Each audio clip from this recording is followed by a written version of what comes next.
Washington. The furor over spousal abuse allegations that forced the resignation of one of President Trump's top advisors last week has exposed fissures within the White House that had been papered over since John F. Kelly took over last summer as chief of staff with a mandate to end the dysfunction. Aides to the president said they remained confused and upset over the handling of the accusations against Rob Porter, the staff secretary who stepped down.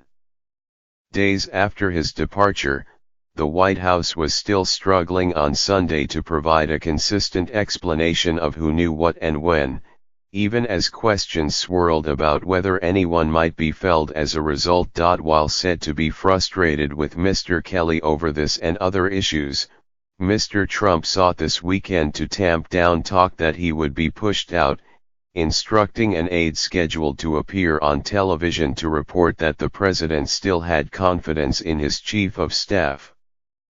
But other advisors to Mr. Trump maintained that his staff had let him down and that someone else should be held accountable. I spoke to the president last night, Kellyanne Conway, a counselor to Mr. Trump, told Jake Tapper on Sunday on CNN's State of the Union. I told him I would be with you today. And he said, please tell Jake that I have full faith in Chief of Staff John Kelly and that I'm not actively searching for replacements. He said, I saw that all over the news today. I have faith in him. Mr. Kelly privately told colleagues at the White House on Friday that he was willing to resign over his handling of Mr. Porter's case if Mr. Trump desired, but presidential aides said no resignation was formally offered or drafted. If not actively searching, Mr. Trump has informally sounded out associates about possible replacements, including Mick Mulvaney, the White House budget director, and Representative Kevin McCarthy of California, the House Republican Majority Leader. Clearly, there was a breakdown in process, former Gov. Chris Christie of New Jersey, an informal advisor to the president, said on This Week on ABC. Asked if someone should pay the price, Mr. Christie said, that's going to be up to the president ultimately about whether or not he views this as such a failure of competence in terms of the management that he needs to bring someone else in. As the outcry stretched into a new week, the president and his staff were still divided in describing the episode's import.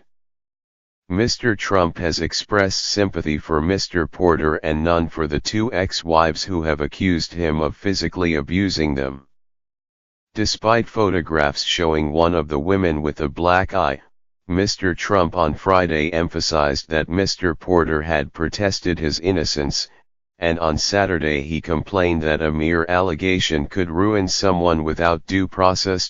But his aides fanned out to talk shows on Sunday to stress that domestic abuse is unacceptable, adding that Mr. Porter had lied to them and deserved to be pushed out. They insisted that the president was disturbed by the charges against Mr. Porter and was sympathetic toward women who had been abused. I have no reason not to believe the women, Ms. Conway said. Mr. Mulvaney, the budget director, said Mr. Trump may have been thinking of his friend, the deposed casino mogul Steve Wynn, when he posted his Saturday tweet. But in any case, Mr. Mulvaney said that the handling of Mr. Porter's situation was completely reasonable and normal and that it was natural to give the benefit of the doubt to a colleague until more evidence was available. That's what the president did up until the time that it became obvious, when the photographs came out, that the person was not being honest with the president, Mr. Mulvaney said on Face the Nation on CBS. After that happened, we dismissed that person immediately. As for potentially replacing Mr. Kelly, he disavowed interest in his post. I don't want that job, said Mr. Mulvaney, who in addition to leading the budget office is the acting head of the Consumer Financial Protection Bureau. I love the jobs that I have now. Moreover, he said, Mr. Trump remains satisfied with Mr. Kelly. The problem here was with Mr. Porter, not with the Chief of Staff. The image of a White House at cross purposes was reinforced at another point in the interview when Mr. Mulvaney said that if he were still a congressman, he most likely would not have voted for the 2-year budget deal that Mr. Trump just signed into law, a comment that angered others in the White House. Probably not, he said. But keep in mind, I'm not Congressman Mick Mulvaney anymore. Instead, as budget director, he said his job is to try to get the president's agenda passed. Mr. Trump, who is scheduled to sign a bill on Wednesday aimed at protecting young people from sexual abuse, remained silent on Mr. Porter's case on Sunday. However, in a seeming nod to the matter, he complained that not enough attention was being paid to his accomplishments. So many positive things going on for the USA and the fake news media just doesn't want to go there, he wrote on Twitter. Same negative stories over and over again. No wonder the people no longer trust the media, whose approval ratings are correctly at their lowest levels in history. The White House was informed last year that Mr. Porter's security clearance was being held up, but that did not set off sufficient alarm bells for any action to be taken. Even when reporters called the White House press office roughly 3 weeks ago asking about Mr. Porter's divorces and whether they had affected his security clearance, that did not stir concern, according to 2 people familiar with the calls. When White House officials learned last week that the Daily Mail would publish an article about allegations by the ex-wives, Hope Hicks, the communications director, who had been dating Mr. Porter, and Sarah Huckabee Sanders, the press secretary, approached Mr. Kelly about a statement in support of him, according to 2 people briefed on the events. Mr. Kelly, who had been on Capitol Hill much of the day, agreed to have a statement issued in his name describing the charges as vile. Nonetheless, the people briefed on the discussions said, Mr. Kelly told Mr. Porter at some point later that evening that he needed to resign. Mr. Porter agreed. It was not issued as a clear order, but it was understood that Mr. Porter would go, according to the 2 people briefed on the discussions. Mr. Porter has offered a different version of events, telling associates that he was initially urged to stay on and fight, including by Mr. Kelly. Either way, Mr. Porter arrived at work on Wednesday morning and told Mr. Kelly that he was reconsidering stepping down, according to the 2 people briefed. Mr. Kelly again said Mr. Porter needed to leave, the people said. Mr. Porter agreed and told colleagues that he planned to resign without setting a departure date so he could help with the transition. He maintained to colleagues that his ex-wives were making up their stories of abuse and that while he was flawed, he was not physically abusive. The official line remained that Mr. Porter had made the choice to leave on his own and was not asked.